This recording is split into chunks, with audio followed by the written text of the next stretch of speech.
This right here, I bought it for everybody that comes to the shop.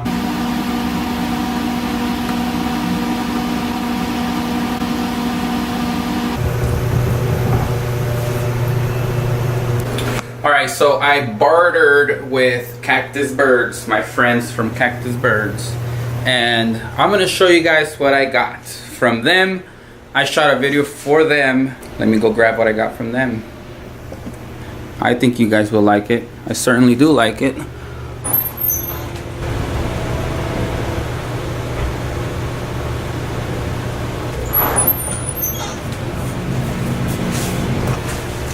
So this is what it is. I have it in here.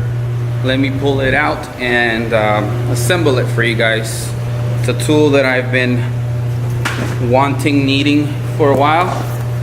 I have borrowed this from people before, but I don't need to any longer. So let me show you.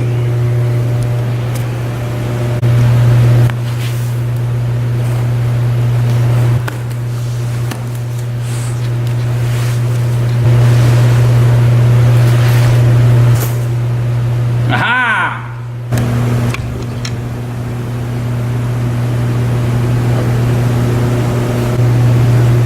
There it is, guys. I have a slider now.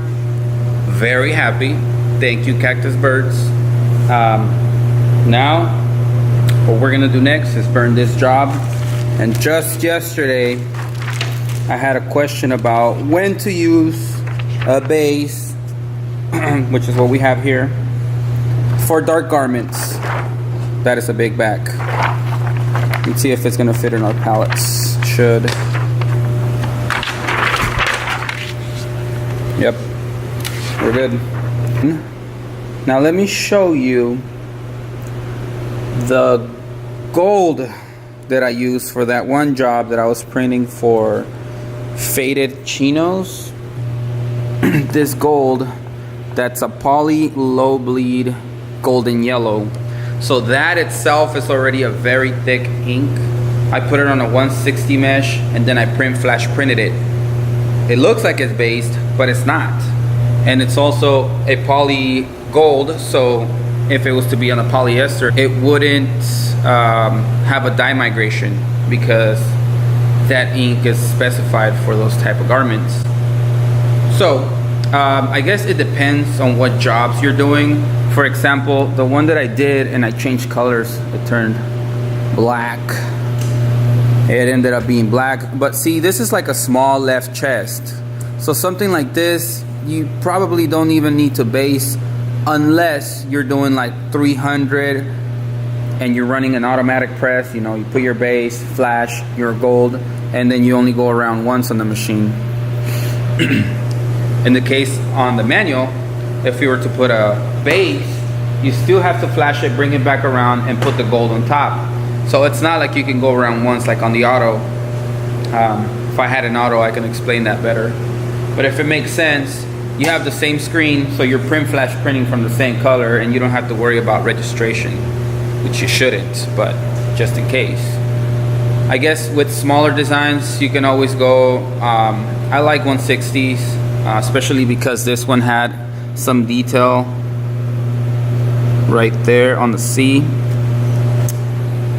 If it was just a little bit more open and not so detailed, I probably would have went 125, even though it's not super necessary because we don't need a thick print on our t-shirts.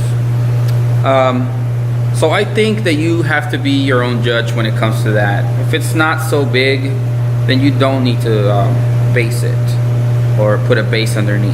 That's what I would say. Just kind of be your own judge. One way to know if you can or can't is if the ink is too thin. Like if you're using ultra soft ink from Union, then you might need a base because it's so soft that you're gonna have to print, flash, and that's gonna kill a lot of time.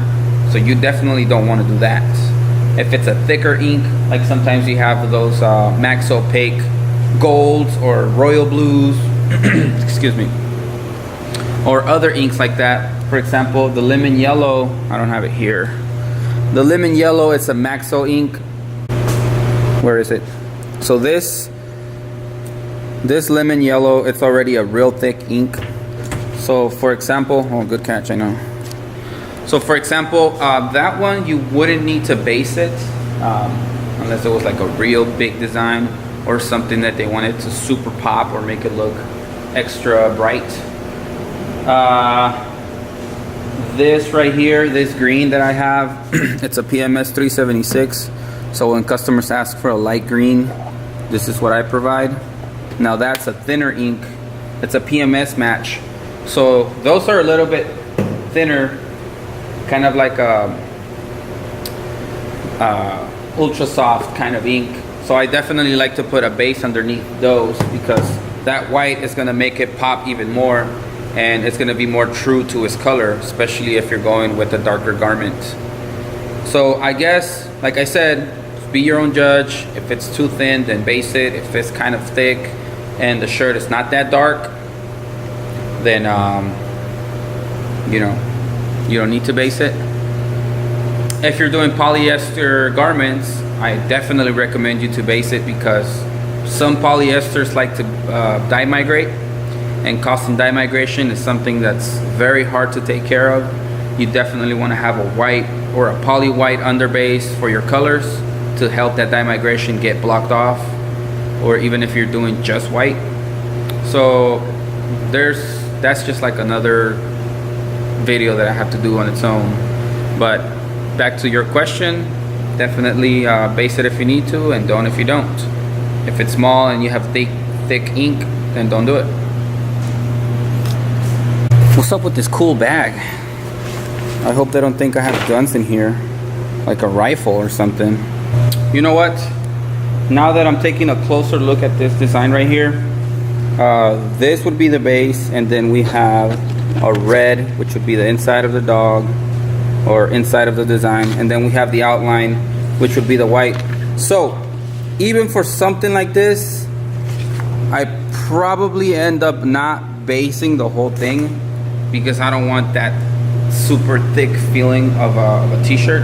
So what I'm gonna end up doing with that one, I'm gonna flash print the red because I have a Maxo bright red that I use, and that's thick enough to not be darkened by a dark garment, and they're going on black shirts. So I will flash print the red and then flash print the white. So if I had a base, I would go base flash red flash white, which means it only gets flashed twice. The way I'm gonna do it, I flash it one more time, but it's not gonna be a super thick white underbase for the entire thing. So let's see how it turns out. I might not print it today. I'm definitely gonna burn the screens and set it up. I'll show you guys how it looks once it's set up. Let me confess something to you guys. The other day when we were at the Phoenix bike shop with Juan, my boss, I ended up selling 2 designs to for him, for the shop, for the bike store. And today we were starting to print them, and I felt kind of like, ugh, it's just, they were mine and now they're his. So I don't own them anymore, but I'm still gonna support him and buy some shirts because I like those designs so much. I'll show you guys once it's up in the racks. I'm gonna have some of my personal designs there too, like I mentioned. I will start printing them this weekend. So if you bike and you are by that area, just stop by and say hello, grab a t-shirt, and I will appreciate the support for sure. So that is that. Let's get to printing. Okay, so quick update. We have moved up, so we're getting closer to the 300 by the end of the month. Thank you guys, I really appreciate it. Let's make it happen. So let me give you guys a quick update on this design that I'm working on. That will be the white left chest, and over here I have exposing the red, and I was able to fit the left chest and the back on the same screen, but that's not going to be the case for the white, which kind of sucks because I'm out of screens, and that is the reason why I cleaned those up. So once I set this up, I'm going to show you guys how it looks. I will go ahead and print it on a black shirt just to show you guys that we may not need a base for it, and I hope that we don't. So my friend Michael, if I have not mentioned it in the channel, he's gonna start using this space to have events here and help the younger generation that's trying to get their shirts printed and hopefully a brand established to come here and get to know the shop. He's gonna have like performers come in, so we have to clean up this space and definitely clean out the front. So we have to get rid of all of that so that whoever comes in, they can use this space as a pop-up. And that's kind of like part of the deal that we're working out. So on Saturdays from like 5 to 9, they're gonna be here having shows. If they can fill the place, they're thinking like 50 to 100 people. So my dad called me right now and he's coming to help me take that home, Michael.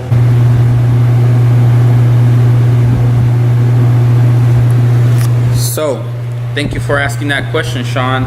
This video was pretty much for you. I hope that it was helpful. If it wasn't, please let me know. I know it's difficult to explain sometimes what I'm doing, but like I said, it's pretty self-explanatory. So there you go, buddy.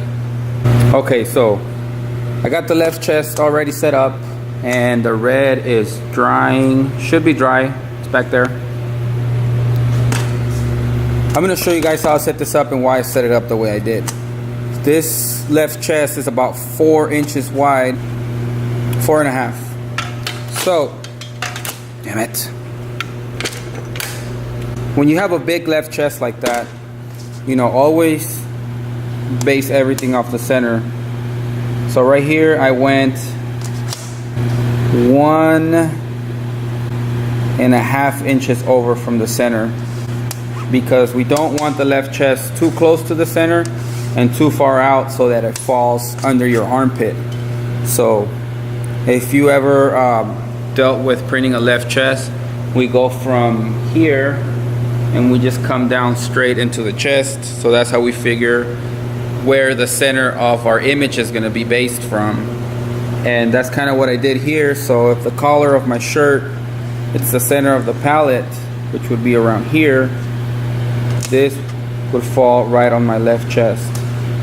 If it was something smaller, then obviously, like let's say just the eagle was the left chest, so we're gonna go about 3 fingers from the center, which would give us right where the eagle is, and that's gonna sit right on the chest. So food for thought. If you ever run into a left chest situation where you don't know how to set it up because it's either too big or too small, then just think about that.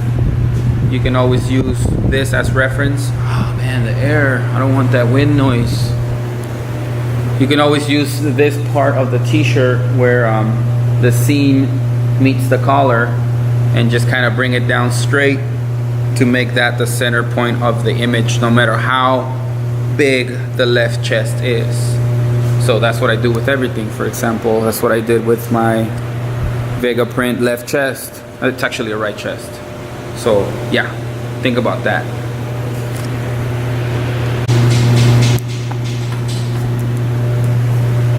Look at this dude representing for Soul Prince. Like, what?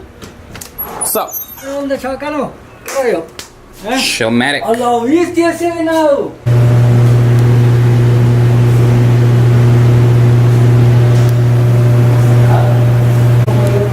Alright guys, I made like an honest mistake. I put the white here and this is supposed to be the red, and then I put the red here and it's supposed to be the white. So what I did is I cleaned them up to change colors because that's supposed to be red. So now that they're clean, we're gonna print them the right way. Good thing that I saw the digital mock-up before I sent it to the customer. So let's fix it, print it on a black sample shirt, and then show you guys why we don't need a base for something like this, even though it has a color and it's going on a dark garment.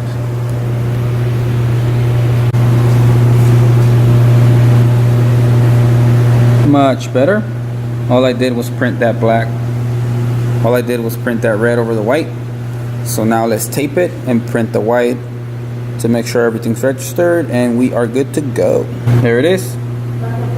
Let's send them the picture.